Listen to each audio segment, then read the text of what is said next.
প্রাণপ্রিয় চট্টগ্রামবাসী, এই ময়দানে কথা বলতেন কোরআনের পাখি খ্যাত আন্তর্জাতিক খ্যাতিসম্পন্ন মুফাসসিরে কোরআন শহীদ আল্লামা দেলাওয়ার হোসাইন সাইদি রহমতুল্লাহ আলাইহি।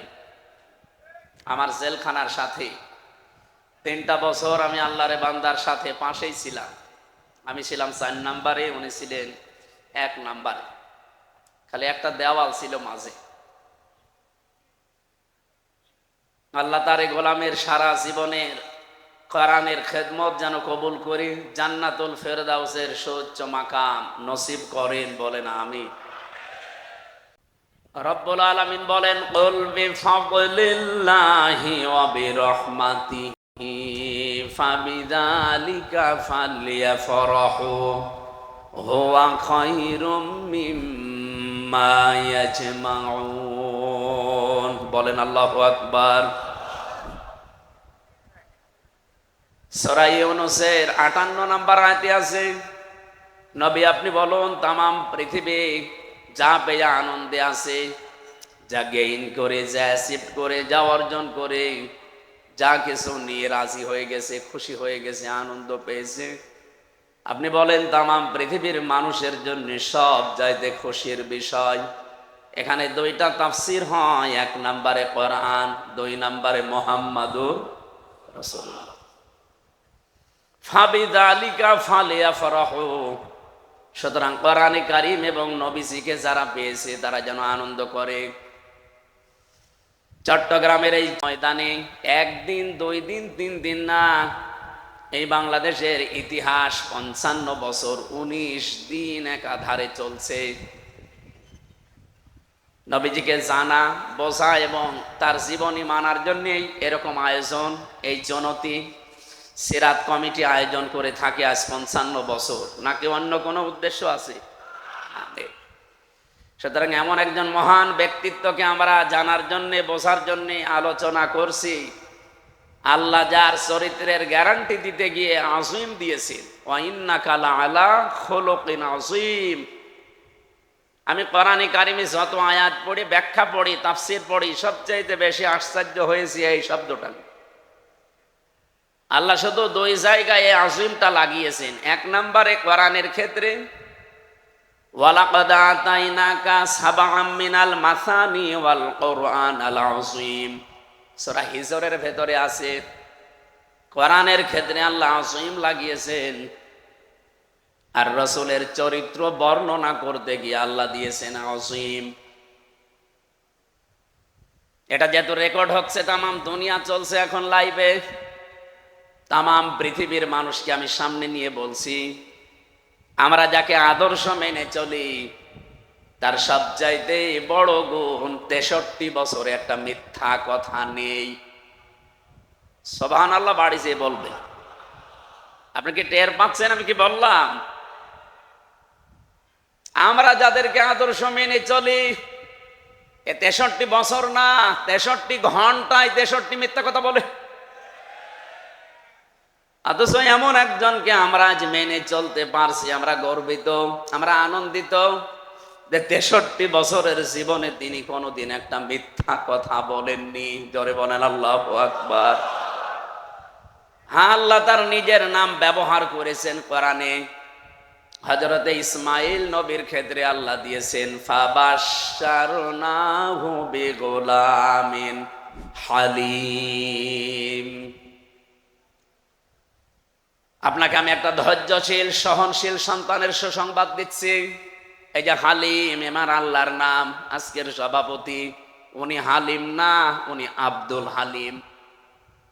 ওনাকে যদি শুধু কেউ হালিম বলে ডাকেন আপনার গুনাহ হবে, কারণ হালিম কে? আরো জোরে বলেন। উনি কি? আব্দুল হালিম। উনি হালিমের দাস, হালিমের গোলাম, হালিমের বান্দা।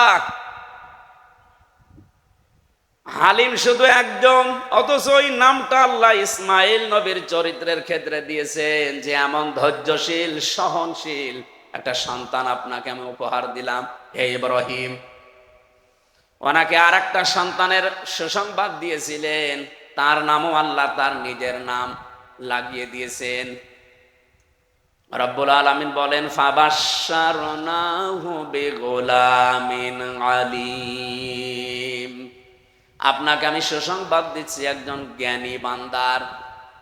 এই যে আলিম এবং হালিম, এই দুইটা শব্দ আল্লাহ নবীদের চরিত্রে দিলেন, একটা ইসহাক একটা ইসমাইল আলাইহিস সালাতু ওয়াস সালাম। কিন্তু মুহাম্মদুর রাসূলুল্লাহর ক্ষেত্রে আল্লাহ হালিম আর আলিম দেননি, এমন গভীর শব্দ দিয়েছেন কিয়ামত পর্যন্ত মানুষ নবীর চরিত্র শুধু অনুসরণ অনুকরণ করবে, কোল কিনারা পাবে না। নবীদের চরিত্র যদি অনুসরণ করেন, আল্লাহ যেহেতু খুলুকিন আলী আযীম দিয়েছেন, মহান চরিত্রের উপরে আপনি প্রতিষ্ঠিত অধিষ্ঠিত, যে কোরআন আপনার উপরে নাজিল করলাম এইটার ক্ষেত্রেও আমি আল্লাহ কিন্তু আসিম লাগিয়েছি। ওয়ালাকাদ আতাইনাকা সাবআম মিনাল মাসানি ওয়াল কুরআনাল আযীম, আপনাকে আমি 7 আয়াত বিশিষ্ট একটা সূরা দিয়েছি, কোরআন দিয়েছি, সেটা সূরা ফাতিহা। বারবার যেটা রিভাইজ দেওয়া লাগে, রিপিট করা লাগে, বারংবার পড়া লাগে। কোরআনে কারিমকে আল্লাহ কোরআনিল আযীম বললেন, আর এই কোরআন অনুযায়ী যেই মানুষটা চলতে পারে তাকে দিয়েছেন খুলুকিন আযীম। জোরে বলেন সুবহানাল্লাহ। তাহলে আজকে আমরা আনন্দিত এই কারণে, কারণ আমরা এমন একজন মানুষের চরিত্র, জীবন আদর্শ শোনার জন্য বসে আছি, যিনি আমাদের মতো সাধারণ মানুষ না। কি অনেক মানুষ এই কথা অলরেডি বলে যে নবীও তা আমিও তা না, এ কথা ঠিক না। রব্বুল আলামিন বলেন, নবী আপনি বলুন, কুল ইন্নামা আনা বাশারুম মিসলুকুম ইউহা ইলাইয়া। এখানে যারা আরবি বসে, যেহেতু আলেম আজকের সভাপতি মাওলানা আব্দুল হালিম, এটা কামিল মাদ্রাসার প্রিন্সিপাল, ভাইস প্রিন্সিপাল, হাজারো আলেম এখানে বসে আছেন। আরবি গ্রামার অনুযায়ী যদি ইন্নার পরে মা যুক্ত হয়, বাংলা অর্থ দাঁড়ায় একমাত্র, কেবলমাত্র, শুধুমাত্র।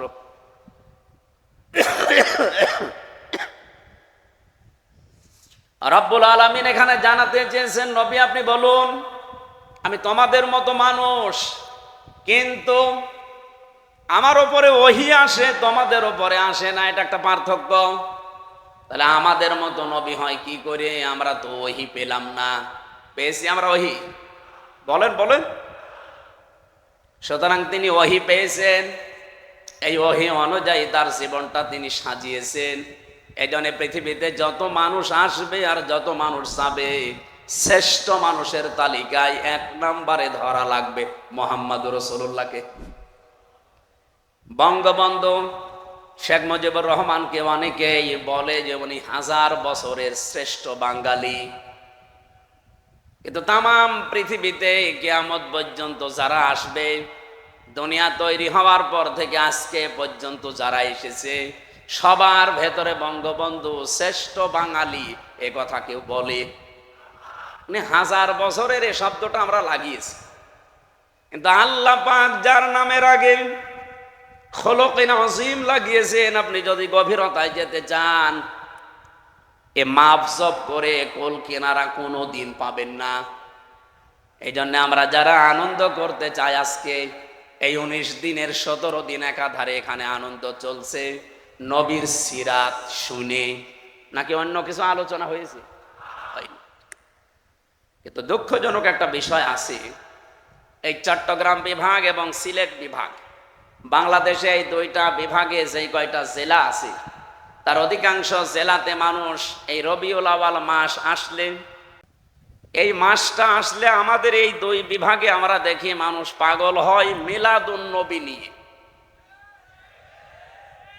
ঈদে মিলাদুন নবী নাম দিয়ে যারা এটা করে, ঈদ মানে আনন্দ, মিলাদ মানে এটা মিলাদুন থেকে জন্ম, নবীজির জন্মে আপনি আনন্দ করবেন কেন? এই বিষয়টা আবিষ্কার করে না কেউ। রবিউল আউয়াল মাস তো আগেও ছিল, এটা তো আর নতুন না। শুধুমাত্র এই ১৫০০ বছরে রবিউল আউয়াল মাসের দাম মর্যাদা এত বেড়েছে তা কিন্তু না, এর আগেও ছিল। রবিউল আউয়াল মাসের বয়স কত আপনি বলতে পারবেন? হ্যাঁ, না মানে মিলাদুন নবী এই শব্দটা বিশ্ব নবী মুহাম্মদুর রাসূলুল্লাহর ইন্তেকালের প্রায় ৬০০ বছর পর, আমরা ইতিহাস পড়ে যেটা দেখলাম ৬০০ বছর পরে আবিষ্কার করেছি। কিন্তু সিরাতুন নবী এটা আবিষ্কার করা না, এটা কোরআনে কারীম থেকে নেওয়া। লাকাদ কানা লাকুম ফি রাসূলিল্লাহি উসওয়াতুন হাসানা, এই যে উসওয়াতুন হাসানা এই শব্দের তাফসীর ব্যাখ্যা এই বাংলাদেশ সহ বাইরের দেশগুলোতে আমি বিভিন্ন লাইব্রেরিতে দেখেছি। প্রায় ৪২টার উপরে তাফসীর আমি এই শব্দের সাথে মিলিয়েছি।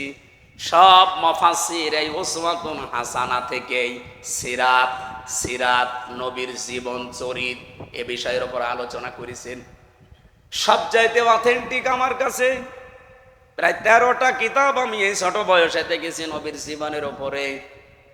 আর রাহিকুল মাখতুম আল্লামা সফিউর রহমানের লেখা, এটা আমার কাছে সবচাইতে বেশি ভালো এবং সহজ মনে হয়েছে।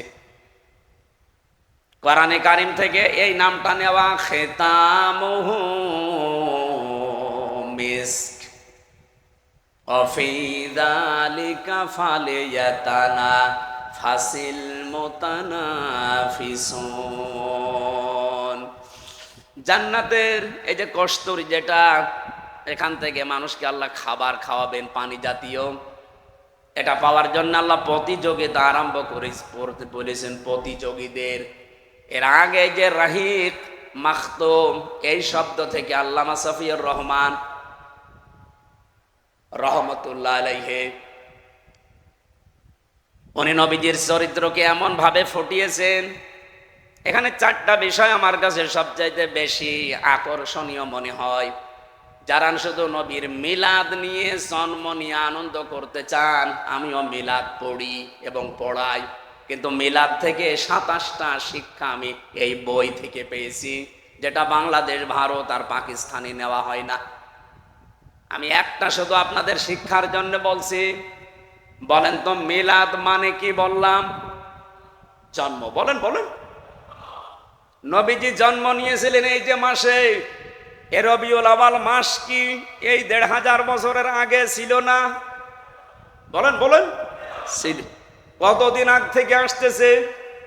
ইন্না ইদ্দাতাশ শুহুরি ইনদাল্লাহি 12 শাহরান ফি কিতাবিল্লাহ ইয়াউমা খালাকাস সামাওয়াতি ওয়াল আরদা মিনহা আরবাআতুন হুরুম ইলা আখির আয়াত।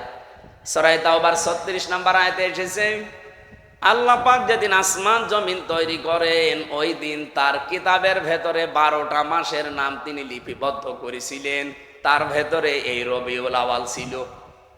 তাহলে রবিউল আউয়ালের বয়স কিন্তু ১৫০০ বছর না। কত বছর আপনি হিসাব করেন? যেদিন দুনিয়া আল্লাহ বানিয়েছে ওই দিন তার কিতাব এটা লিপিবদ্ধ করা। জোরে বলেন আল্লাহু আকবার। কিন্তু এই যে মর্যাদা আমরা দিচ্ছি, এর দাম এত দেয়, এটা আসলে অনেকে আবেগ আপ্লুত হয়ে পড়ে। এমনকি কালকে পরশোদিনে যা আলোচনা হবে নবীজির সিরাতের ওপরে, মিলাদের ওপরে হবে। আমরা আশা করব যারা এই 2 দিন আসবে তারা যেন এই 27টা ব্যাখ্যা রাহিকুল মাখতুম থেকে আপনাদেরকে পড়া শোনায়। যেহেতু আমার আলোচনা ওইটা না, আমার একটা আলোচনার বিষয় আপনারা দিয়েছেন, আমি ওইদিকে যাব। বিশ্বনবী এই মাসে জন্ম নিয়ে প্রথম যে কাজটা করেছিলেন মায়ের কোলে বসে, আমরা হাদিস থেকে পড়ছি 3 জন মহিলার দুধ তিনি দুনিয়ায় পান করেছিলেন। প্রথম নাম্বারে তার নিজের মা হযরতে আমিনা, 2 নম্বরে উম্মে আইমান নামে এক দাসী, 3 নম্বরে হযরতে হালিমাতুস সাদিয়া রাদিয়াল্লাহু তাআলা আনহা। রাহিকুল মাখতুমের বর্ণনা আল্লামা সফিউর রহমান রহমতুল্লাহ আলাইহি লিখেছেন, হযরতে হালিমা বলেন, আমি যখন মুহাম্মদকে কোলে তুলে নিলাম, ডান স্তন তাকে আমি পান করতে দিলাম, সে ঠিক মতো পান করেছে। বাম স্তন যখনই তাকে দিয়েছি সে মুখ বের করে নিয়েছে। হযরত হালিমা বলেন আমি আবার জোর করে মুখ লাগালাম, দেখি আবার মুখ বের করে নিয়েছে। আবার মুখ লাগালাম, দেখি আবার মুখ বের করে নিয়েছে। 3 বারের বার আমি আর চেষ্টা করলাম না যে বারবার মুখ বের করে কেন। চোখের দিকে তাকিয়ে দেখি চোখের ইশারা দিয়ে যেন আমাকে জানাতে চাই, মা হালিমা জোর করেন কেন? আপনি আমার সাথে জোর করছেন কেন? ডান স্তন এটা আমি তো পান করেছি, এটা আমার হক অধিকার ছিল। বাম স্তন এটা আমার অধিকার না, এটা আমার দোত ভাই আব্দুল্লাহর অধিকার। আমি পৃথিবীতে ভাইয়ের হক নষ্ট করার জন্য আসি নাই, এসেছি ভাইয়ের হক ফিরিয়ে দেওয়ার জন্য। যেই নবী এই রবিউল আওয়ালে জন্ম নিয়ে মায়ের কোলে বসে ভাইয়ের হক নষ্ট করে না, আরো ফিরিয়ে দেয়, সেই নবীর উম্মত আমরা দেখেন যত বড় হচ্ছে তত ভাইয়ের হক মারার জম হচ্ছি। বলেন, এখানে ভাই মানে শুধু আপন ভাই দুধ ভাই না। আল মুসলিম আখুল মুসলিম, মুসলমান মুসলমানের ভাই। কথা বলেন না কেন? বলেন তো বাংলাদেশে যারা চাঁদাবাজি করেন, যার কাছে করেন, ওকে আপনার মুসলমান ভাই না? ভাইয়ের সম্পদ কোন ভাই চাঁদাবাজি করতে পারে? তাহলে করছে কারা? আপনি কিসের মুসলমান দাবি করেন? কিসের রবিউল আওয়ালে মিলাদ পড়েন?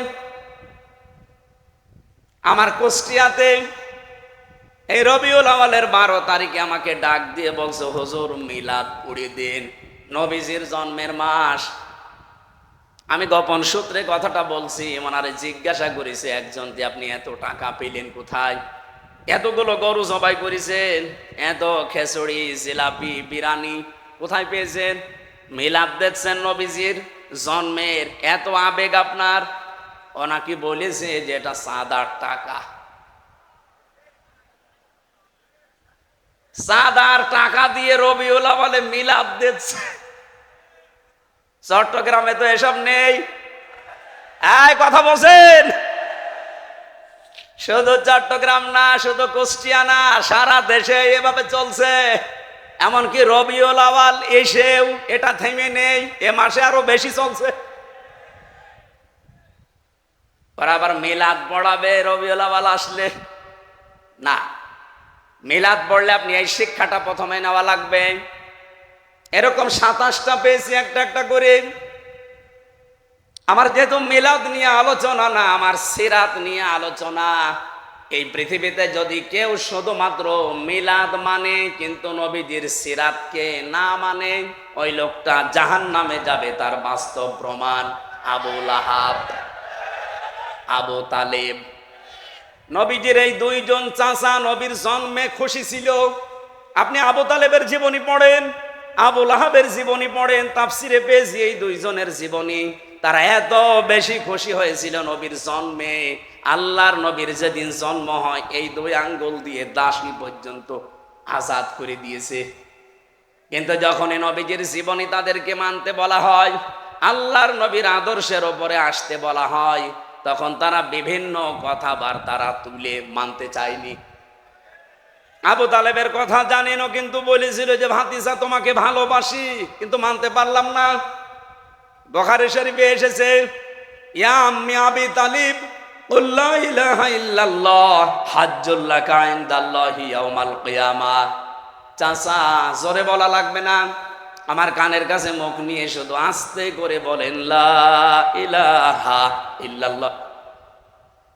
এমনকি মুহাম্মাদুর রাসূলুল্লাহ ঘোষণা আপনার দেওয়ার দরকার নেই। আমি যে মুহাম্মদ এটা আমি তো জানি, আমি মেনে নিলাম, কিন্তু আল্লাহর একাত্মবাদের স্বীকৃতি আপনাকে দেওয়া লাগবে। আপনার জোরে দিলে যদি সমস্যা হয়, একটু আস্তে আস্তে বলেন। কিয়ামতের দিন আমি আল্লাহর সামনে ঝগড়া করে আপনাকে জান্নাতে নিয়ে যাব না। লোকটা পড়ে না। পাশে যারা দাঁড়িয়েছিল তারা বুঝ দিয়েছে, আবু জেহেল আর আবু সুফিয়ান, যে নেতা পড়বা, সারা জীবন বাপদাদার ধর্ম মানলে, এখন এই ভাতিজার নতুন ধর্ম গ্রহণ করে কলঙ্কিত হবা, মানুষ তোমারে ভীরু বলবে, কাপুরুষ বলবে। ও বলছে, ভাতিজা মোহাম্মদ তোমাকে আমি ভালোবাসি, কিন্তু তোমারে কালেমা আমি পড়তে পারলাম না, তুমি আমারে মাফ করে দিও। ঠিক এইভাবেই পড়েছি তার জীবনী আমি। তুমি আমাকে মাফ করে দিও। বলেন তো মাফ করার মালিক নবীজি না আল্লাহ? বলেন বলেন। অমাইয়াগফিরুয-যুনুবা ইল্লাল্লাহ, আল্লাহ বাদে মাফ করতে কেউ, আরো জোরে বলেন, পারে না। সঙ্গে সঙ্গে নবীজির মন খারাপ হয়ে গেল। ফেরেশতা জিবরাইল সূরা কসসের 56 নম্বর আয়াতটা নিয়ে হাজির হয়ে গেলেন। ইন্নাকা লা তাহদি মান আহবাবতা ওয়ালাকিন্নাল্লাহা ইয়াহদি মান ইয়াশা। এ নবী, আপনি মন খারাপ করেন কেন? হেদায়েত তো আপনার হাতে আমি দেইনি যে যাকে ভালোবাসেন তাকে দিয়ে দেবেন। বরং আমি আল্লাহ হেদায়েত আমার হাতে রেখেছি। এটা পাবে কে? ওয়া হুয়া আ'লামু বিল মুহতাদিন। আ'লামু ইসমি তাফজিল, এটা সুপারলেটিভ ডিগ্রি। আপনার চাইতে আমি ভালো জানি যে হেদায়েত কাকে দেওয়া যায়। এই লোকটা আপনার চাচা, আমি জানি সারা জীবন আপনাকে ভালোবাসা দিয়েছে। আপনার জন্মেও খুশি ছিল, কিন্তু আপনার আদর্শ পেয়েও খুশি না। এই জন্য আমি আল্লাহকে মাফও করি নাই। একে আল্লাহ কিয়ামতের দিন শুধু জাহান্নামের 2টা ফিতা লাগিয়ে দেবে পায়ের নিচে, মাথার মগজ পর্যন্ত টকবক করে ফুটবে। তাহলে নবীর জন্মে খুশি, কিন্তু তার সিরাত পেয়ে আদর্শ পেয়ে খুশি না। গেছে কোথায়? আরো জোরে বলেন। আর একজন চাচা আবু লাহাব, ও খুশি ছিল জন্মে। আমার মনে হয় আসরের পরে আপনি আবু লাহাবের জীবনী আজকে শুনেছেন, এই জন্য আমি ওদিকে গেলাম না। ও বলেছিল তাব্বা লাকা লিহাযা জামাতানা, মুহাম্মদ তুমি আর কাজ পাওনি এই কথা বলার জন্য আমাদেরকে একত্রিত করলে। পাথর তুলে নবীজির দিকে নিক্ষেপ করেছিল। বলেন নাউজুবিল্লাহ। যে লোকটা নবীর জন্মে খুশি, মিলাদে খুশি, কিন্তু নবীর আদর্শ পেয়ে নারাজ, তাদেরকে আল্লাহ দিয়েছেন কোথায়? এটার কি দলিল দেওয়া লাগবে? সায়াসলা নারং যাতা লাহাব।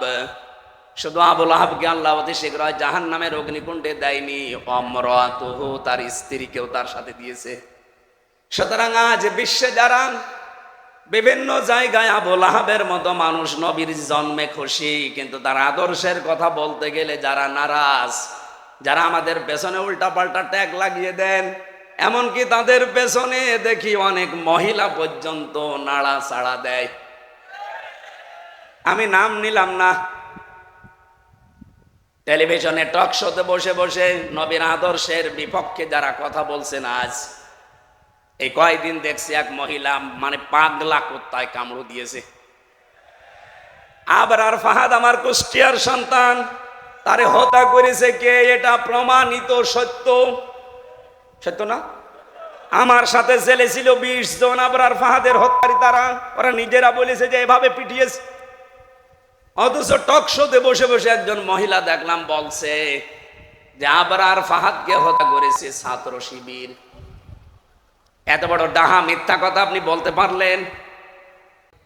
যে মানুষগুলো ডাহা সত্যকে মিথ্যা বানিয়ে প্রচার করতে চায়, নবীর আদর্শের মানুষগুলোকে যারা কলঙ্ক দিতে চায়, কত মানুষকে বলতে শুধু ইসলামী ছাত্র শিবির 1971 সালে নাকি তারা যুদ্ধ অপরাধী এই নামে দণ্ডিত, অথচ এ দল তৈরি হয়েছে 1977 সালে। আমার মনে হয় শয়তান এদের কথা শোনে আর হাসে, আর আমাদের একটা ভুল ক্রমে বের হয়েছে, সেইটা নিয়ে ওরা রাজনীতি আরম্ভ করেছে। আমার সূরা আবু লাহাবের তাফসিরে মাঝে মাঝে ফি জিলালিল কোরআন যখন দেখি, মনে হয় যে হয়তো এখন উম্মে জামিল আবু লাহাবের স্ত্রী বেঁচে নেই, কিন্তু তার পেতাত্তা অনেকে এখন এই দেশে আছে।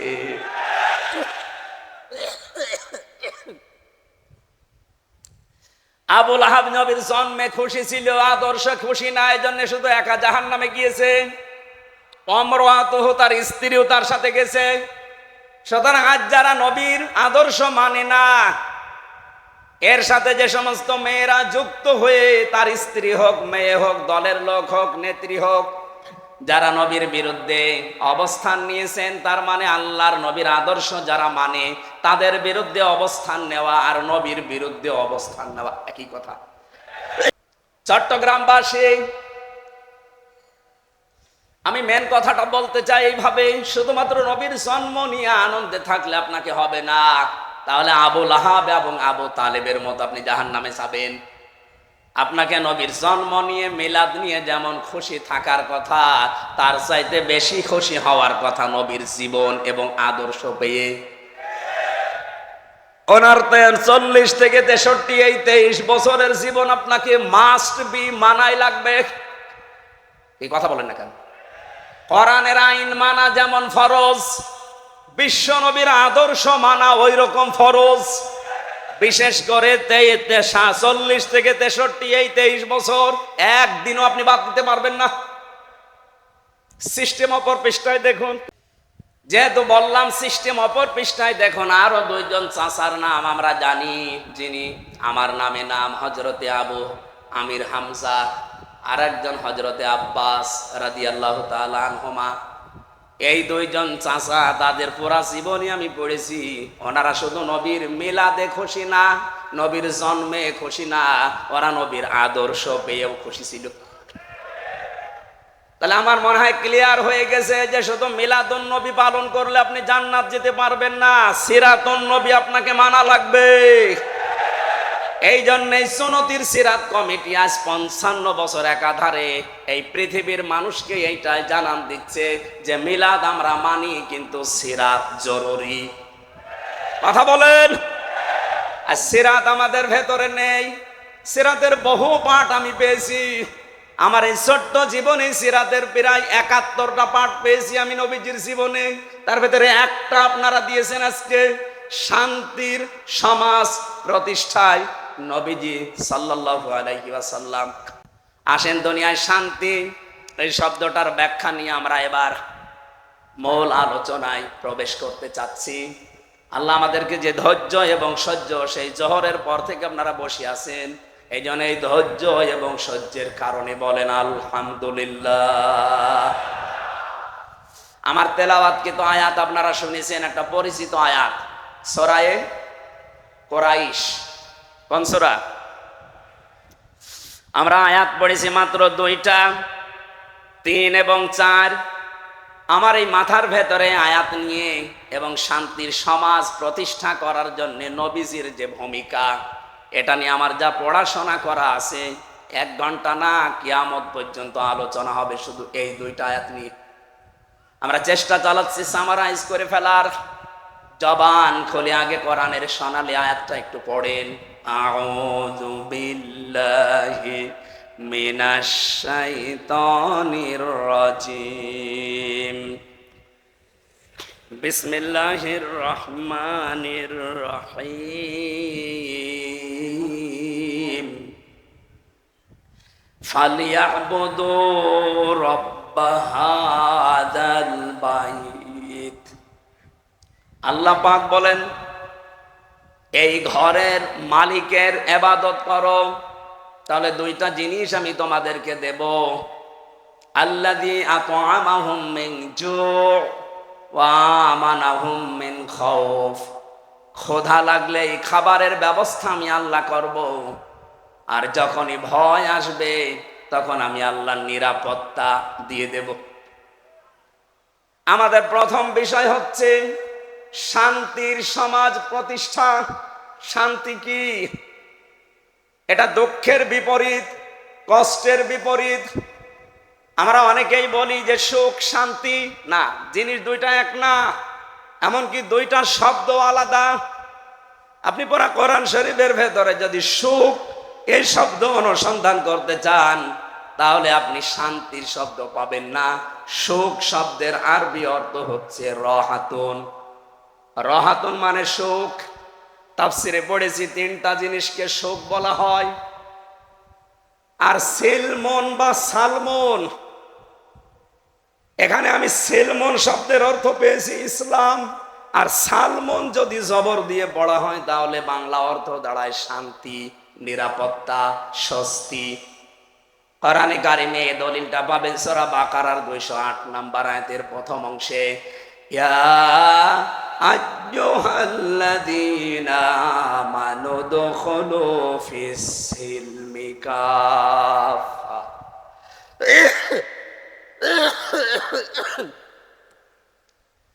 এখানে আল্লাহ ঈমানদারকে ডাক দিয়ে জানালেন, তোমরা ইসলামে পরিপূর্ণভাবে প্রবেশ করো।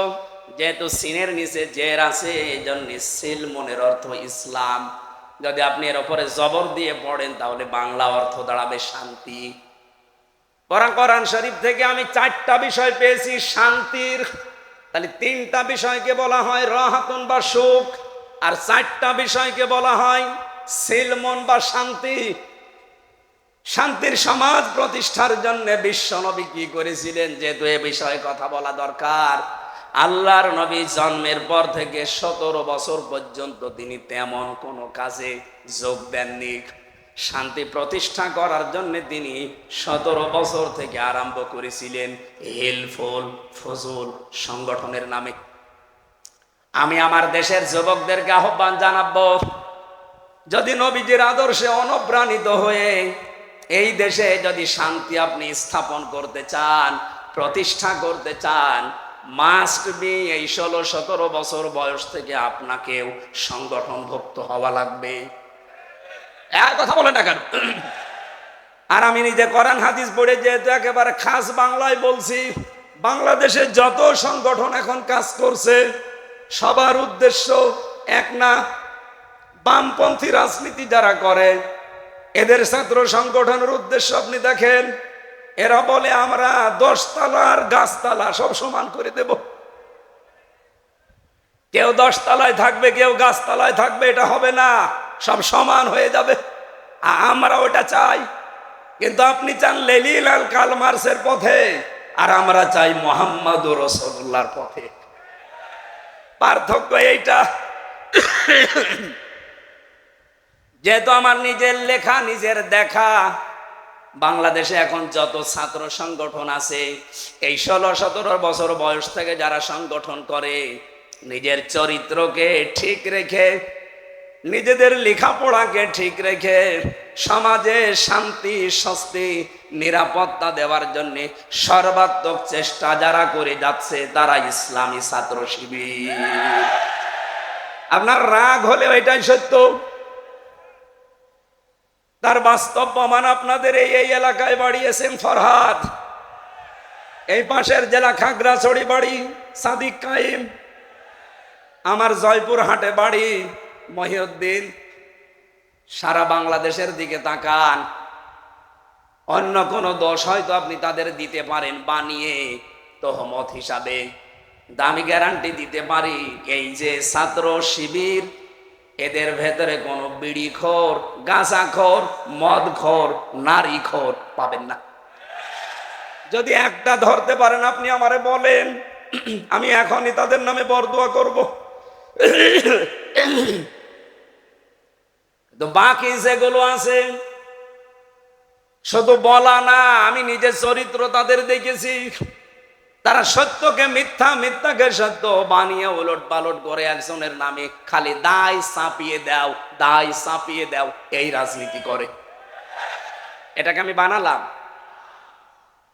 কোরআনে কারিমের সূরা নিসা 5 নম্বর পারা 15 নম্বর পৃষ্ঠা 11 নম্বর লাইনের 112 নম্বর আয়াতটা বাড়িতে মিলাবেন।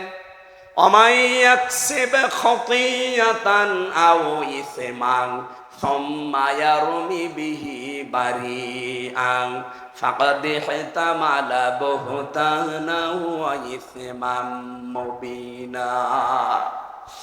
রব্বুল আলামিন বলেন, বহু মানুষ এমন আছে নিজে অন্যায় করে, আর অন্যায়টা যখন হয়ে যায় তখন একটা নিরপরাধ মানুষের ওপরে দোষটা চাপিয়ে নিজে ভালো সাজে।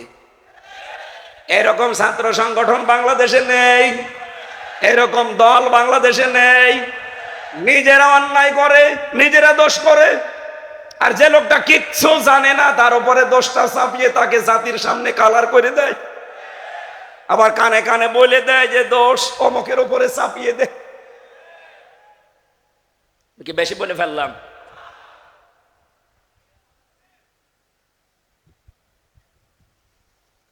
আল্লাহর ঘোষণা ছিল ফাকাদ ইহতামালা বুহতান ওয়া ইসমান মুবিনা। এরকম কাজ যারা করে, নিজে এক দানের অপরাধ মানুষের উপরে দোষ চাপিয়ে তাকে জাতির সামনে কালার করে দেয়, ও যেন প্রকাশ্য পাপের বোঝা বহন করে নিয়ে বেড়াচ্ছে। এটা আজ হয়তো আমরা চর্ম চোখে দেখতে পাই না, আল্লাহ সে ব্যবস্থা করে নাই। এজন্য অন্যান্য দলের লোকরা আপনারা বেঁচে যাচ্ছেন। এজন্য নিজেদের চরিত্র সংশোধন করবেন। এটা শুধু দুনিয়ায় শেষ না, কিয়ামতের দিন আপনি মাথায় এই গোনার বোঝা বহন করে নিয়ে যাবেন। তখন ফেরেশতারা বলবে আলা সা আমা ইয়াসিরুন, কত নিকৃষ্ট বোঝা এরা বহন করে নিয়ে যাচ্ছে। দেখো কি করবেন তখন, অসহায়। এই জন্য আগে থেকে সাবধান করলাম, কপালে কিন্তু এটা আসতেছে। আজ যারা নিজেরা অন্যায় করে ভালো মানুষের উপরে দোষগুলো চাপিয়ে দেওয়ার এই সংস্কৃতি আরম্ভ করেছে, আপনার কপালে কিন্তু আসতেছে এটা। আমার দায়িত্ব ছিল সতর্ক করার। আমি জানি এরপরেও কিছু মানুষ আবু জেহেলের মতো ও সতর্ক হওয়া দূরের কথা, ওর শয়তানি আরো বাড়বে। নবীজি এই কোরআন আবু বকরের সামনে পড়েছিলেন, আবু জেহেলের সামনেও পড়েছিলেন। আবু বকর কোরআন শোনার পরে তার ঈমান বেড়ে গেছে, আর আবু জেহেল কোরআন শোনার পরে ওর ঈমান বাড়ে নাই, ওর শয়তানি বেড়ে গেছে। এখানে আবু বকরের মন মতন যদি থাকেন যে আবু বকরের মতো মন আমার, আপনার আজকে ঈমান বাড়বে। আর যদি আপনার মন হয় আবু জেহেলের মতো, ঈমান বাড়বে না, আপনার শয়তানি বাড়বে। আবু বকরের মন নিলে ঈমান বাড়ে, ঘোষণা কার? আরো জোরে বলেন, ইন্নামাল মুমিনুনা আল্লাযীনা ইযা যুকিরাল্লাহু ওয়াজিলাত কুলুবুহুম ওয়া ইযা তুলিয়াত আলাইহিম আয়াতুহু যাদাতুহুম ঈমানা। কোরআনের আলোচনা যদি মন দিয়ে আপনি শুনতে পারেন আর উপলব্ধি করার যোগ্যতা যদি আপনার থাকে, মাস্ট বি যাদাতুহুম ঈমানা, আপনার ঈমান বাড়বে। কিন্তু যারা কাফের, আবু জেহেলের মতো মন নিয়ে বসে আছেন, বিভিন্ন জায়গায় বসে বসে গল্প করছেন যে কি বলে দেখি, তাদের কথা আল্লাহ কোরআনে দিয়েছেন। সূরা হজে আছে 17 নম্বর পারা 19 নম্বর পৃষ্ঠার 13 নম্বর লাইনে আছে। রব্বুল আলামিন বলেন, ওয়াইদা তুতলা আলাইহিম আয়াতুনা বাজ্জিনাতিন তা'রিফু ফি ওয়ুজুহিল্লাযীনা কাফারুল মুনকার। হে নবী, আপনি কোরআন তেলাওয়াত করে ব্যাখ্যা বিশ্লেষণ করে যখন স্পষ্টভাবে বোঝাবেন, দেখবেন যারা কাফের ওরা আপনার দিকে তেড়ে তেড়ে মারতে আসবে। এখানে হয়তো মারতে আসছেন না, কিন্তু চোখ মুখ কালো হয়ে গেছে। দেখেন কোনটার মন খারাপ, তাকান, দেখেন দেখেন। যেইটার মন খারাপ দেখবেন, মনে করবেন ওর ভেতরে আবু জেহেলের মতো সমস্যা। বলেন বলেন, আমি কি আয়াত এখন বানালাম? তা'রিফু ফি ওয়ুজুহিল্লাযীনা কাফারুল মুনকার। তার মন মেজাজ খারাপ হয়ে যাবে, চেহারা পাল্টিয়ে যাবে। তার আগে অগ্নিশর্মা হয়ে মনে হবে যে আপনাকে ওরা মেরে ফেলতে পারলে ভালো হয়। আমার তো মনে হয় বাংলাদেশে আয়াত এখন অনেকের জন্য কার্যকর। কার কার সাথে মিলে যাচ্ছে হাত তোলেন তো। এই একজন, ওটার মাথায় মনে হয় তার কাটা আছে। কি বলছি ও টের পাচ্ছে। একজনের ছেলে ম্যাট্রিক পরীক্ষায় পাশ করেছে, ফার্স্ট ক্লাস ফার্স্ট। দোকানে বসে বসে লোকটা চা খাচ্ছে। একজন দৌড়িয়ে এসে বলছে, চাচা আপনি এখানে চা খান, আপনার ছেলেটা ম্যাট্রিক পরীক্ষায় পাশ। বলছে ইন্না লিল্লাহ। আমার মনে হয় ওই লোকটা সেই। এবার আসেন তো আমরা দ্বিতীয় বিষয়ে যাচ্ছি। বিশ্বনবী যে হেলফুল ফজুল গঠন করার মাধ্যমে সমাজে শান্তি প্রতিষ্ঠা করার চেষ্টা করেছিলেন, তিনি কি সফল হয়েছিলেন? তিনি 17 থেকে 40-23 বছর চেষ্টা চালান এলাকার যুবকদেরকে নিয়ে, কিন্তু পারেননি। একটা মাত্র কারণে পারেননি, কারণে 23 বছরে তার কাছে কোরআন ছিল না। এই একই মানুষ 40 থেকে 63, এটাও 23 বছর চেষ্টা চালিয়েছিলেন, কিছু কাছে কোরআন ছিল। এই জন্য উনি শুধু শান্তির সমাজ না, খয়রুল করুনি করনি, উনি বলেছিলেন আমার যুগ শ্রেষ্ঠ যুগ। সুবহানাল্লাহ বলতে পারেন নাই? আজ বাংলাদেশে যত দল আছেন, প্রায় 73টা দল এই দেশে কাজ করছে। যাদের কর্মসূচির ভেতরে কোরআন নেই, যাদের সিলেবাসে কোরআন নেই, তারাও শান্তির সমাজ, শান্তির দেশ গঠন করার চেষ্টা করছেন। কিয়ামতের আগ পর্যন্ত পারবেন না, নবীজি তাই পারে নাই। আপনি পারবেন, আপনার কর্মসূচিতে, আপনার সিলেবাসে কোরআন নিয়ে আসেন। এই কথা বলেন না কেন? বাংলাদেশ জামাত ইসলামী দেখেন, ওনাদের সিলেবাসের যে 15টা পয়েন্ট প্রতিদিন লেখা লাগে, তার প্রথম পয়েন্টে আপনি কোরআন কয় আয়াত পড়েন, বুঝে পড়েন না, না বুঝে পড়েন আগে লেখেন।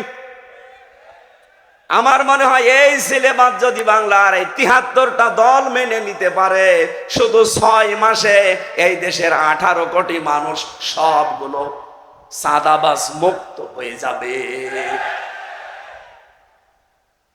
আমি জানি অনেকে এখন বরদোয়া আরম্ভ করেছে যে হুজুর মরুক, ওর কাশি হচ্ছে, আরো হোক হোক, তারপরও আর বলা লাগবে কাশি হোক।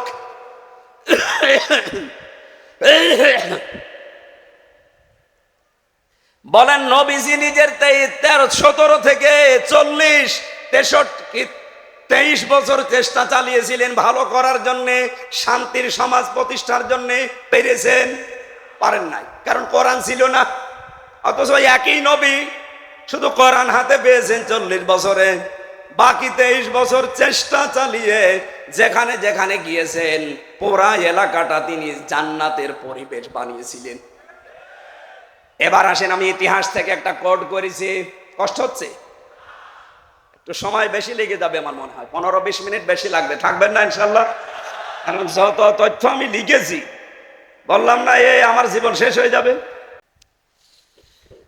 আমি ইতিহাসে যেটা পড়েছি সেটা এবার 1 মিনিটে শোনাচ্ছি। ওই জামানায় নবীজি শান্তি প্রতিষ্ঠা করতে পারছিলেন না কেন? তিনি বাস্তবে একটু লক্ষ্য করে দেখলেন যে পুরা আরব জাহান ওই সময় 32 জন নেতার নেত্রী মিলে চালায়। ওই জামানায় পুরা আরব জাহানে 36টা গোত্র ছিল। কয়টা? বলেন বলেন, এটা রেকর্ড হচ্ছে, তুলে নেবেন।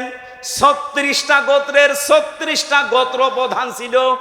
মনে করেন বাংলাদেশের উদাহরণ দিলে বুঝবেন, এমপি আমাদের যেমন 300 এমপি, ওই সময় পুরা আরব জাহানে 36 জন এমপি ছিল। আর বাকি 3 জন জাতীয় নেতা ছিল, আর জাতীয় নেত্রী ছিল 3 জন। জাতীয় নেতা ছিল 3 জন 3টা জাতির। একটা ইহুদিদের, ওদের জাতীয় নেতার নাম হচ্ছে মারহাব।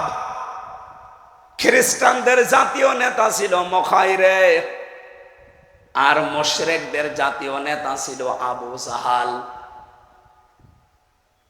ওই জামানায় পুরা আরব দেশ মিলে 3 জন নেত্রী ছিল, জাতীয় নেত্রী। একজন ছিল আবু লাহাব, আবু জেহেলের স্ত্রী নাকেরা। 2 নম্বরে হিন্দা, আবু সুফিয়ানের স্ত্রী। 3 নম্বরে আবু লাহাবের স্ত্রী উম্মে জামিল।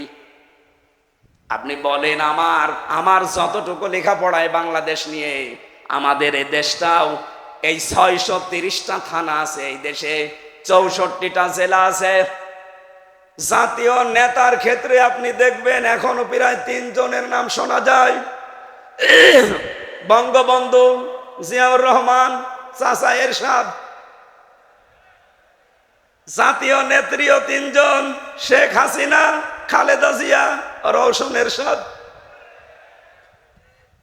আমার তো মনে হচ্ছে খাপের খাপ মমতাজের বাপ মিলে যাচ্ছে, অথচ এটা 1500 বছর আগে। বাংলাদেশের সাথে মিলছে কি করি? ওদিকে 36 আর ওদিকে 6, কত হয়? 42। কত হয়?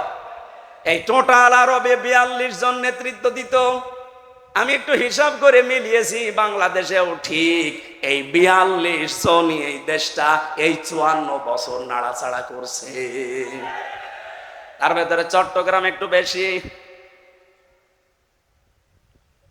নবীজি দেখলেন এই মানুষগুলো যতদিন দায়িত্বে আছে, এদের মাথা থেকে আগে খাবারের ছড়িগুলো নামিয়ে আবু বকরের মতো মানুষ, ওসমানের মতো মানুষ, ওমরের মতো মানুষ, হযরতে আলী রিদওয়ানুল্লাহি তাআলা আলাইহিম আজমাইন, এদের মাথার উপরে যদি আমি চাপিয়ে দিতে পারি, যারা আজ না খেয়ে থাকে তারা খাবার নিয়ে পারবে না। উনি এইটা বুঝেছিলেন, এই জন্য 40 বছর বয়সে ধ্যান আরম্ভ করেছিলেন। 40 বছর বয়সে ওনার কাছে আমার আল্লাহ ওহী পাঠিয়েছেন, ইকরা বিসমি রাব্বিকাল্লাযী খলাক। হে নবী, আপনি পড়েন আপনার রবের নামে। আয়ের দিকে তাকান।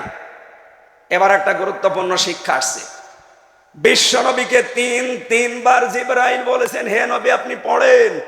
উনি 3 বারই বলেছেন, মা নবী করি, আমি পড়তে পারি না, আমি কি পড়বো, পড়তে আমি জানি না। 3য়বার যখন বললেন রব্বিকাল্লাযী খলাক, রবের নামে পড়েন।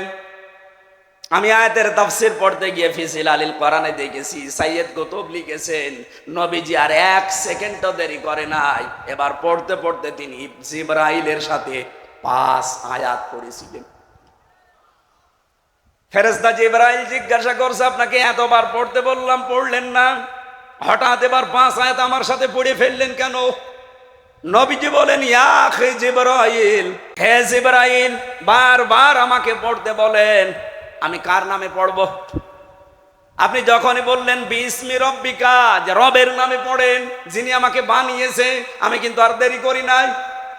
শুধু আজকে থেকে শিক্ষা দিয়ে গেলাম, কিয়ামত পর্যন্ত আমার যত উম্মত আসবে, ওরা যদি দুনিয়ায় পড়াশোনা করে তারা যেন রবের নামে পড়ে।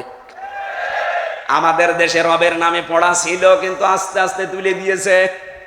এই কথা বলেন না কেন? ক্লাস 5 এবং 8 বৃত্তি পরীক্ষা ছিল, সেখানে 100 মার্কের কোরআন আর হাদিস ছিল, সেটা তুলে দিয়েছে এই জালেমরা। আমরা চাই ওইটা আবার পূর্ণবহাল করা হোক। বলেন বলেন। এমনকি 1 থেকে 5 পর্যন্ত আপনারা গানের মাস্টার নিয়েছেন, নাচের মাস্টার নিয়েছেন, শরীর চর্চার নামে নাচ শিখান।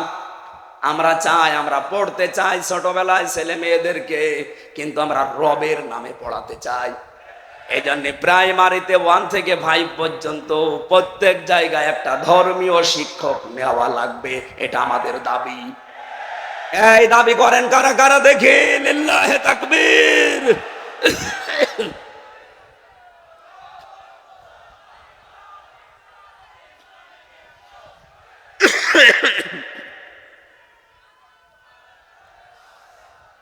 যেহেতু প্রধান উপদেষ্টা আপনাদের এই চট্টগ্রামের সন্তান ডক্টর মোহাম্মদ ইউনূস, কয় নবী? মোহাম্মদ একটা, ইউনূস একটা, 2 নবীর নাম নিয়ে আপনি বসে আছেন। 92% মুসলমানের মাথার উপরে। আপনি গানের মাস্টার নিতে পারেন, নাচের মাস্টার নিতে পারেন, একটা আলেমকে আপনি কোরআন শিক্ষায় নিতে পারেন না। আমরা এটা দাবি না, এ দাবি আমরা আদায় করেই ছাড়বো ইনশাআল্লাহ। সত্যি করে বলেন, দলমত নির্বিশেষে এ দাবি আদায় না হওয়া পর্যন্ত আমাদের ছুটি নেই।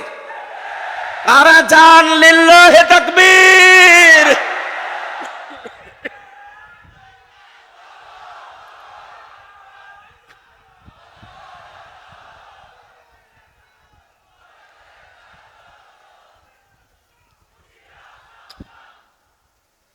চট্টগ্রামবাসী, সুতরাং নবীজি প্রথম ওহী পাওয়ার পরে যেটা শিক্ষা দিতে চেয়েছিলেন, ওইটা 54 বছরও আমরা পেলাম না। এখনো আমাদের শিক্ষা ব্যবস্থা ইকরা বিসমি রাব্বিকাল্লাযী খলাক দিয়ে শুরু হয় না, শুরু হয় যা দিয়েও বলার মতো না। এতদিন তো বাবার নামে অনেকে চালিয়েছে, এখন আবার নতুন করে অনেকে অন্য কিছু চালাতে চাচ্ছে। এই স্বপ্ন 7 বাংলার জমিনে পূরণ হবে। বলেন হবে? এটা দলমত জাতি বর্ণ ধর্ম নেই, যে ধর্মের মানুষ হোক আপনার ধর্মের মূলনীতি অনুযায়ী পড়াশোনা করুন। আমরা মুসলমান, আমাদের ধর্মের মূলনীতি হচ্ছে রব। কথা বলে না কেন? আমরা আমার রবের নামে পড়তে চাই, যেটা আমার নবী আমাকে 40 বছর বয়সে শিখিয়েছে। রব্বুল আলামিন বলেন, শান্তির সমাজ প্রতিষ্ঠায় নবীজিকে এবার আমি আদেশ দিলাম, আল্লাযীনা আমানু ওয়া লাম ইয়ালবিসু ঈমানাহুম বিযুলমিন উলাইকা লাহুমুল আমন। এটা সূরা আনআমে আছে 7 নম্বর পারা 17 নম্বর পৃষ্ঠার প্রথম নম্বর লাইনের 82 নম্বর আয়াতের প্রথম অংশে। এটা ফি জিলালিল কোরআনে আছে, ইবনে কাসিরে আছে। আল্লাহ বলেন যারা ঈমান আনে আর ঈমানের সাথে যারা শিরিক মিশ্রণ করে না, এখানে শিরিক মানে এখানে জুলুম মানে শিরিক, যারা তাদের ঈমানের সাথে কোনো জুলুমকে মিশ্রণ ঘটায় না, তার মানে শিরিক মিশ্রণ করে না, আমি আল্লাহ বলছি উলাইকা লাহুমুল আমন, এই মানুষগুলোই নিরাপত্তা এবং শান্তির হকদার। তাহলে আল্লাহর পক্ষ থেকে যদি শান্তি, স্বস্তি, নিরাপত্তা পেতে চান, এই বাংলাদেশের ঈমান যাদের আছে নির্ভেজাল করা লাগবে, এবং জুলুমের সাথে শিরিকের সাথে ঈমান মিশ্রণ করা যাবে না। অথচ এদেশে বহু ভণ্ড পীরের নামে কলঙ্ক, এরা জাতিকে ঈমানের লেশ মাত্র শিক্ষা না দিয়ে অলরেডি তারা ঈমানের সাথে শিরিক মিশ্রণ করে ফেলেছে। এবার বলেন শিরিক কি? এটা প্রশ্ন। 1-1.5 ঘন্টা যদি বসে থাকতে না পারেন আমার আলোচনার পরে, আপনার বিয়ে দিলে বউ টেকবে? মুরব্বী আছে বলে আমি কিছু বললাম না, বলেন তো। 1-1.5 ঘন্টা বসে থাকতে পারে না, বিয়ে দিলে বউ চলে যাবে না? শেষে চট্টগ্রামের বদনাম হবে। এখানে কত ক্যামেরা দেখতে পাচ্ছেন, সারা দেশে চলছে, কত মানুষ এদিকে মুখ দিয়ে আছে, ছেলে খুঁজতেছে। আপনি যদি এখন ওটাউটি করেন, ও জীবনে চট্টগ্রামের মেয়ে বিয়ে দেবেন, বলবে অন্য জেলায় দেব, আপনারা উঠবেন না ভাই। শান্তি, স্বস্তি, নিরাপত্তা দেওয়ার একচ্ছত্র মালিকানা কার? বলেন বলেন। এটা আল্লাহ যাদেরকে দিতে চেয়েছেন, যারা তার ইবাদত করবে তাদেরকে। ফালিয়াবুদু রব্ব হাযাল বাইত, এই ঘরের মালিক যিনি, রব যিনি, তার ইবাদত করেন। এখন এই ইবাদতটা নিয়ে আমি একটু ব্যাখ্যা দিতে চাই। ইবাদত করার আগে যেটা আনা লাগে তার নাম ঈমান। কি আনা লাগে? এই ঈমান নিয়ে ভেজাল চট্টগ্রাম বিভাগে আছে না? কি ভেজাল? আমি এক কথায় বলছি ভাই, আল্লাহ যেটা পারে ওইটা অন্য কেউ পারে, এই বিশ্বাস যে করে সে শিরিক করে, আর শিরিক যে করে সে মুশরিক। পৃথিবীতে যখনই আল্লাহর দ্বীন কায়েমের কথা বলবেন, কারো কাছে যদি খারাপ নাও লাগে, মুশরিকদের কাছে খারাপ লাগবে। এই তথ্য আছে সূরা শূরা 13 নম্বর আয়াতের শেষের একটু আগে। কাবুরু আলাল মুশরিকিনা মা তাদউহুম ইলাই। হে নবী, আপনি যেদিকে মানুষকে ডাকেন যে আসো দ্বীন কায়েম করি, আল্লাহর বিধান কায়েম করি, এটা শুনলে সবচাইতে বেশি অপছন্দ করে, খারাপ লাগে, মন খারাপ হয় মুশরিকদের। তাহলে আমরা এই জমিনে যখন দ্বীন কায়েমের কথা বলি, মাওলানা আব্দুর রহিম ভাই কিছুক্ষণ আগে যা বলছিলেন যাকাতের এই বিষয় নিয়ে, এটাও দ্বীন কায়েমের অংশ। এটা বললে খারাপ লাগবে কাদের? বলেন বলেন। আপনি কি মুশরিক? আজ অনেক আলেম পর্যন্ত ফতোয়াবাজি করছে এই দ্বীন কায়েমের বিপক্ষে। আপনি কিসের আলেম? আপনি অবশ্যই গোপনে কোন শিরিকে লিপ্ত আছেন। তাছাড়া আপনার কাছে তো খারাপ লাগার কথা না দ্বীন কায়েমের কথা শুনলে, কারণ দ্বীন তো আমির হামজার বাবার না। কথা বলেন না কেন? দ্বীন কার? আরো জোরে। সুতরাং যারা বিরোধিতা করছেন ডাইরেক্ট ইনডাইরেক্ট, আপনি বুঝতে কোনো কষ্ট নেই আপনার, আপনি বিশ্বাস করেন আপনার যে কোনো ভাবে শিরিক হচ্ছে।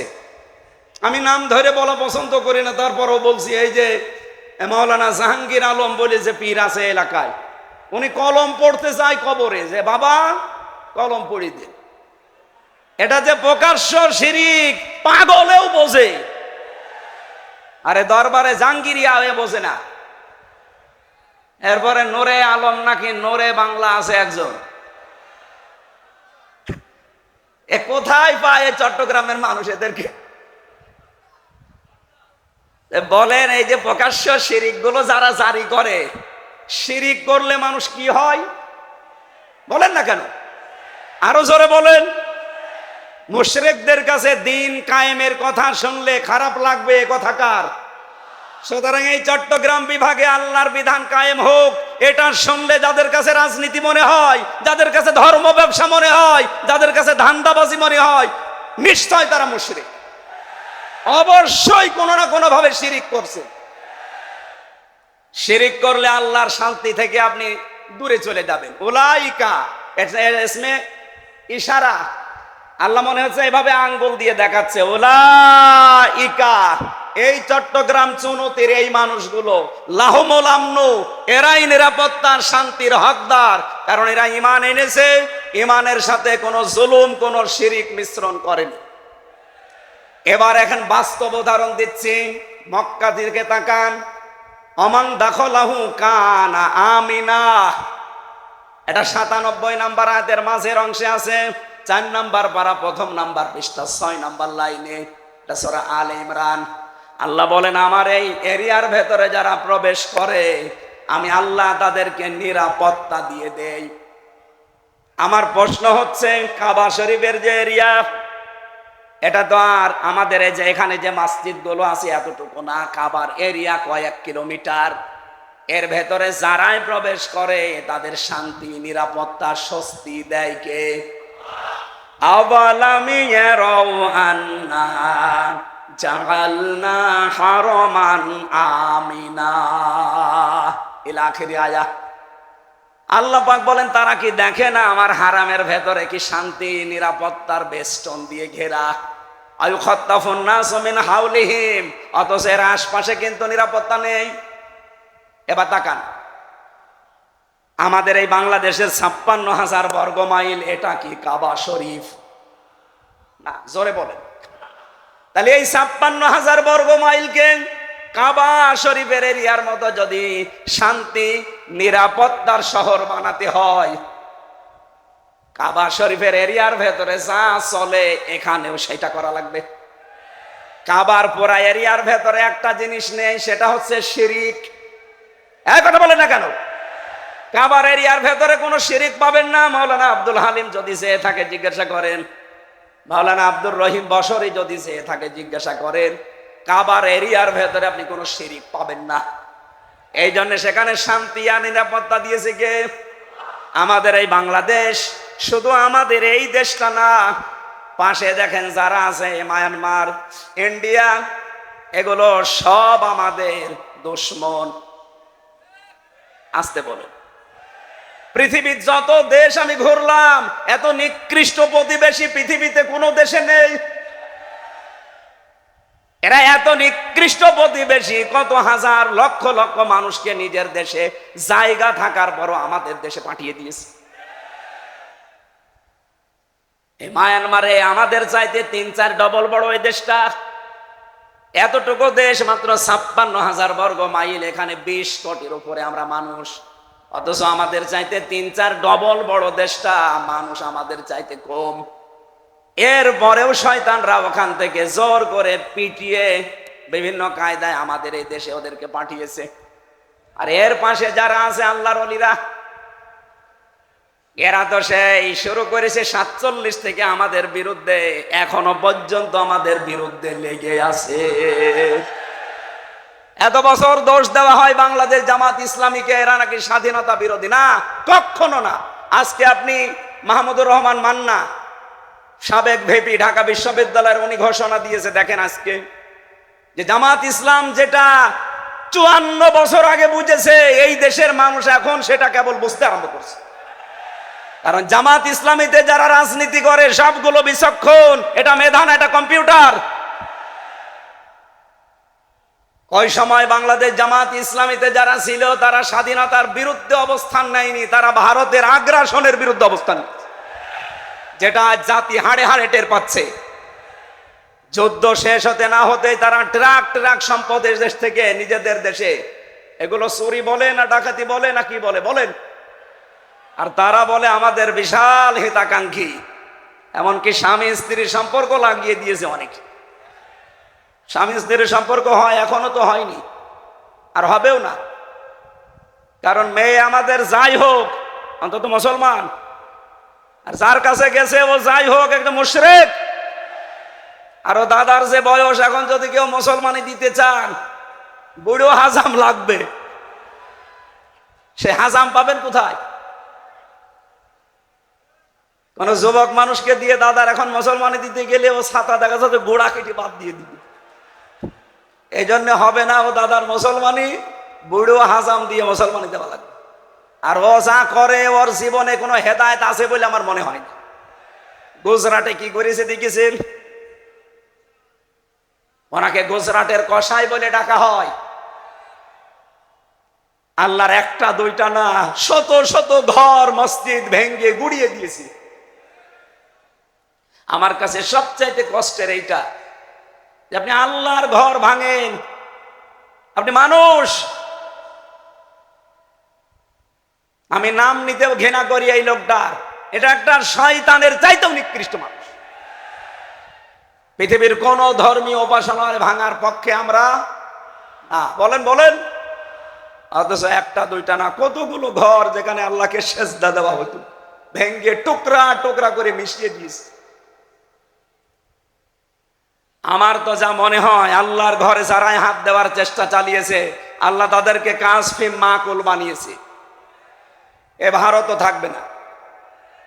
এ খণ্ড বিখণ্ড হলো বলে দেখেন, কারণ ওরা আল্লাহর ঘরে হাত দিয়েছে। এই কথা বলেন না কেন? ওদেরকে এই জমিনের মানুষকে আল্লাহ দেখাবে খণ্ড খণ্ড হয়ে যত টুকরা টুকরা করেছেন মসজিদকে তত টুকরা হবে। আমাদের দেশটাকে আমরা শান্তির সমাজে পরিণত যদি করতে চাই, ঈমান আনা লাগবে ভেজাল না ভেজাল মুক্ত। এমনকি আমাদের ঈমানের সাথে যেন কোনো জুলুম, বিশেষ করে শিরিক মিশ্রণ না হয়। এই যে যারা শিরিক করেন ঈমানের সাথে সাথে, আপনাদের কারণে যে দেশে শান্তি স্বস্তি নিরাপত্তা নেই, এই কারণেই আপনাদের বিরুদ্ধে বলা লাগে। তাছাড়া আপনার বিরুদ্ধে আমি কোন কারণে বলবো? আপনি প্রকাশ্য শিরিক করছেন, কবরে মাজার বানিয়ে ব্যবসা করে খাচ্ছেন, আর মানুষের ঈমান আমল আকীদা সব নষ্ট করছেন। এই কথা বলেন না। অন্তত দেশের আলেমরা বেঁচে থাকতে এরকম শিরিক চলতে দেওয়া যায়? এই চট্টগ্রাম চাষ করেছিল মরহুম পীর মাওলানা আব্দুল জব্বার রহমতুল্লাহ আলাইহি, সিদ্দিক আজাদ রহমতুল্লাহ আলাইহি, শহীদ আল্লামা দেলাওয়ার হোসাইন সাইদি রহমতুল্লাহ আলাইহি। কথা বলেন না কেন? এই চট্টগ্রামবাসী তাদের কাছে ঋণী। আল্লাহ গোলামগুলোকে যেন জান্নাতুল ফেরদাউসের সর্বোচ্চ মাকাম দান করেন, বলেন আমিন। আমার কথা ভাই কাটসাট, যেটা বলতে চাচ্ছি, ঈমান আমরা যাই এনেছি আমাদের ঈমানের সাথে যেন কোনো শিরিক মিশ্রণ না হয়। বেঁচে থাকা লাগবে। কাবা শরীফে যেমন নিরাপত্তা দিয়ে আল্লাহ ঢেকে রেখেছেন, শুধু শিরিক নেই। এই কারণে আমাদের দেশটা এবার আমরা ওইভাবে সাজাতে চাই, দেশটাতে যেন শান্তি নিরাপত্তা স্বস্তিতে চলাফেরা করা যায়। যাবে না ইনশাআল্লাহ? আমি কয়েকটা উদাহরণ এখানে পেয়েছি। রব্বুল আলামিন জানিয়েছেন ইব্রাহিম আলাইহিস সালামকে আমি আল্লাহ শপথ দেখিয়েছিলাম এবং তার সম্পর্কে আমি ভালো করে জানতাম। কণ্ঠটা তো মারাত্মক ঝামেলা করে ফেলতে দেখছি। গরম পানি দেন তো ভাই, দেখি কোনো গরম পানি থাকলে দেন তো।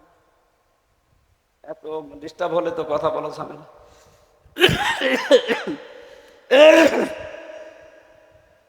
ওদের বদদোয়া লেগে গেল নাকি?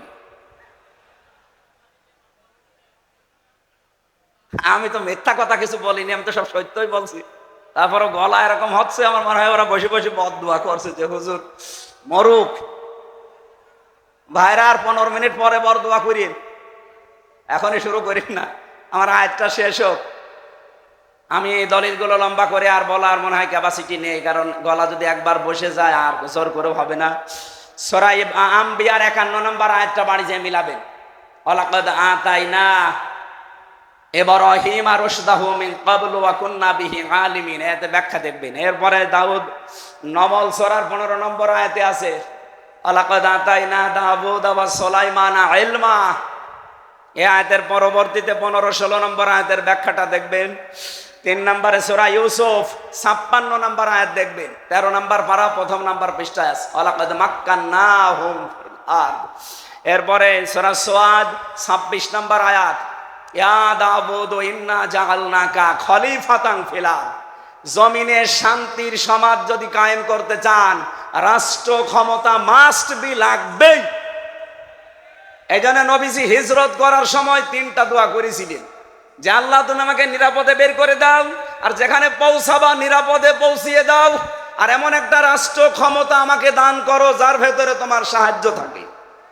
আমরাও সারা বাংলাদেশে এখন এইটাই চাচ্ছি, এবার রাষ্ট্র ক্ষমতা আল্লাহ তুমি আমাদেরকে দাও, আমি এই দেশে শান্তির সমাজ কায়েম করে দেখাবো ইনশাআল্লাহ।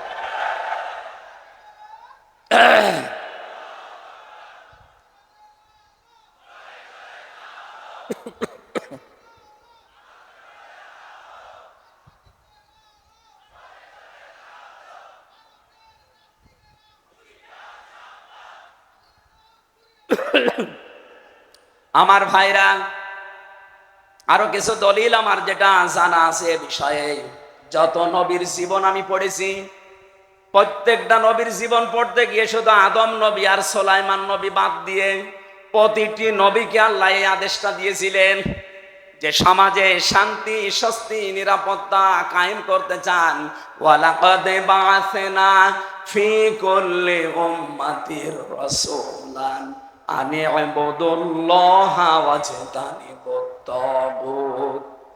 প্রত্যেকটা জাতির লোকের কাছে তাদের রসূল এসে কথাই জানিয়েছে আল্লাহর ইবাদত করো, তাগুত ছেড়ে দাও। এই যে ইবাদত যেটা আল্লাহ বললেন ফালিয়াবুদু, এই ইবাদতের ভেতরে আমি 9টা জিনিস পেয়েছি। ব্যক্তিগত জীবন থেকে আন্তর্জাতিক জীবন পর্যন্ত প্রতিটি জায়গায় ইবাদত আছে। আমরা যদি ইবাদত গুলো কোরআন থেকে, হাদিস থেকে কোট করে করে দুনিয়ায় কায়েম করতে পারি, আল্লাহর ঘোষণা হচ্ছে এই পৃথিবীর জমিনটা আমি উলাইকা লাহুমুল আমন, এটা নিরাপত্তার শহর বানিয়ে দেব। আল্লাহ আমাদেরকে যেন এটা চোখে দেখার তৌফিক দেন, বলেন আমিন। এটা আছে সূরা নাহলের 36 নম্বর আয়াতে, সূরা আরাফের 96 নম্বর আয়াতে। এই জমিনে যদি বরকত নাজিল করতে চান আকাশ থেকে, জমিন থেকে যদি আল্লাহর দয়া, শান্তি, স্বস্তি এবং বরকত দেখতে চান, ওয়ালাউ আন্না আহলাল কুরা আমানু ওয়াত্তাকাউ লাফাতাহনা আলাইহিম বারাকাতিন মিনাস সামাই ওয়াল আরদ। এলাকার লোকেরা, দেশের লোকেরা, গ্রামের লোকেরা যদি আল্লাহর উপর ঈমান আনে আর যদি তাকে ভয় করে চলার নীতি অবলম্বন করে, আল্লাহ পাক বলেন তাকে 6টা জিনিস, লাফাতাহনা আলাইহিম লামে তাকিদ, আমি আল্লাহ নিজে এখানে ফাইল কর্তা, আমি নিজে দায়িত্ব পালন করে খুলে দেব বারাকাতিম মিনাস সামাই ওয়াল আরদ, আকাশ আর জমিনে যত বরকতের দরজা আছে সবগুলো আমি আল্লাহ নিজে খুলে দেব। ধরে বলেন সুবহান। এই ইবাদত গুলো পুরাটা বলতে পারলে ভালো হতো, আমার কণ্ঠে আর সাপোর্ট করছে না, এত জোর করে কথা বললে যা আছে আরো বসে যাবে। আমি যতটুকুই বলেছি এতটুকুই মেনে চলার তৌফিক কামনা করছি। মা বোন যারা এসেছেন, আমি বলতে পারলাম না আপনাদের বিষয়ে, আপনাদের স্বামীকে বলেন এই যে দাম্পত্য জীবনের যে সমস্যা, এর সমাধান কি? এটা শুধুমাত্র স্বামীদের জন্য, এটা শুধুমাত্র স্ত্রীদের জন্য। আমাদের পরিবারে প্রায় 100 ভাগের 98টা পরিবারে সমস্যা চলছে, কিভাবে সমাধান করা যায় এই 2টা বই আমার সেলখানায় লেখা। বাইরে এসে আমি পরে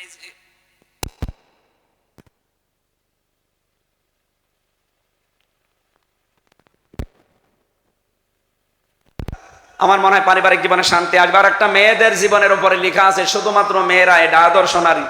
এই 3টা যদি পান আজকে নিয়ে যান। আমার কণ্ঠটা আর সাপোর্ট করছেন, আমি মাপসে শেষ করে দিচ্ছি। সভাপতির অনুমতি নিয়ে আমি একটু মোনাজাত করে দিই। আল্লাহুম্মা আমিন। একটু মোনাজাতটা বসে করেন, মোনাজাত বসে করেন ভাই, বসেন বসেন। আর ওই যে গাড়ি আছে, আমার গাড়ি থেকে আপনারা নিয়েছেন। রব্বানা যালামনা আনফুসানা ওয়া ইল্লাম তাগফির লানা ওয়া তারহামনা লানাকুনান্না মিনাল খাসিরিন। চট্টগ্রাম জেলার লোহাগাড়া থানার চনতি ময়দানে ঐতিহাসিক সিরাত মাহফিল 19 দিন ব্যাপী চলছে। আর 17তম রজনীতে শেষ অধিবেশনে রাত 12টা বেজে গেছে প্রায়।